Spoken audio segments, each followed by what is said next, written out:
Alam mo ba, hindi lang kayamanan ang naipapamana, pati kahirapan naipapamana yun. Oo, naipapamana yun. Kaya today, pag-usapan natin ang reality ng buhay. You know, wealth and poverty are both transferable. Bigyan kita ng 3 reasons why this is important to understand. Para maintindihan natin kung bakit ko nasabi na ang kahirapan ay naipapamana rin. Una is yung tinatawag nating pamana sa pamilya.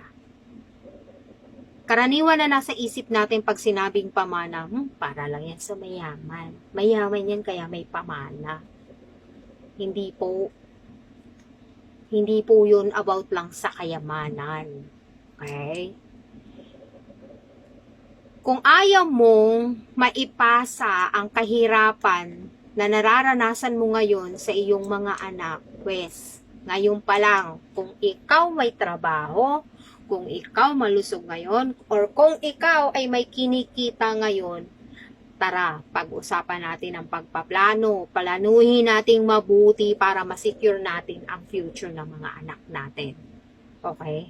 Ako, sa totoo lang, hindi ako mayaman, mahirap lang din ako, pero yung utak ko, ayokong pamana sa mga anak ko, yung kahirapan, because I have 3 children. Okay.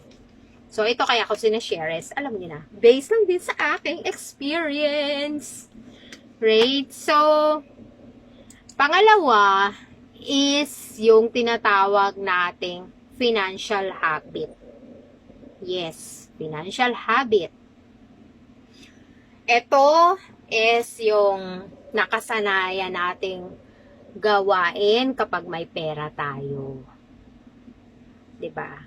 Karaniwan sa atin, wag na tayong magpakahipokrita at hipokrito. Karaniwan sa atin, pag mayroon tayong sahod, pag mayroon tayong hawak na pera, gastos doon, gastos dito, shopping doon, pariband ng hair, gano'n. Inom dito, inom doon. Call of friends para mag-lock-lock, mag-enjoy, 'di ba? Hindi natin naiisip na mag-ipon muna, magtabi muna bago tayo gumastos. Karamihan, hindi ko sinasabing lahat ha, karamihan. Okay, kasi ako ganun din ako dati. Pero bata-bata pa ako, ngayon hindi na. Okay, patanda na ako. Charot! Pero yes, that's how we spend our money. Ganyan tayo pag mayroon tayong pera, hindi natin naiisip na, mag-ipon muna tayo. Marirealize na lang natin yan pag ubos na yung pera natin. Okay? So, tandaan, pag may pera ka, unahin mo muna magtabi at mag-ipon para hindi natin maipamana ang kahirapan. Pangatlong reason is yung knowledge sa pera. Knowledge sa tamang paghawak ng pera.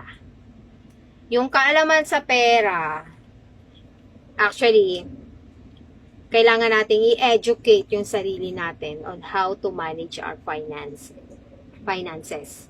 Education on handling our own finances is a powerful tool para hindi natin maipasa yung kahirapan. Okay? Ito yung kung paano natin mauunawaan, kung paano tayo mag-umpisa mag-save, kung paano tayo mag-umpisa mag-invest, para hindi natin maipasa yung kahirapan sa next generations.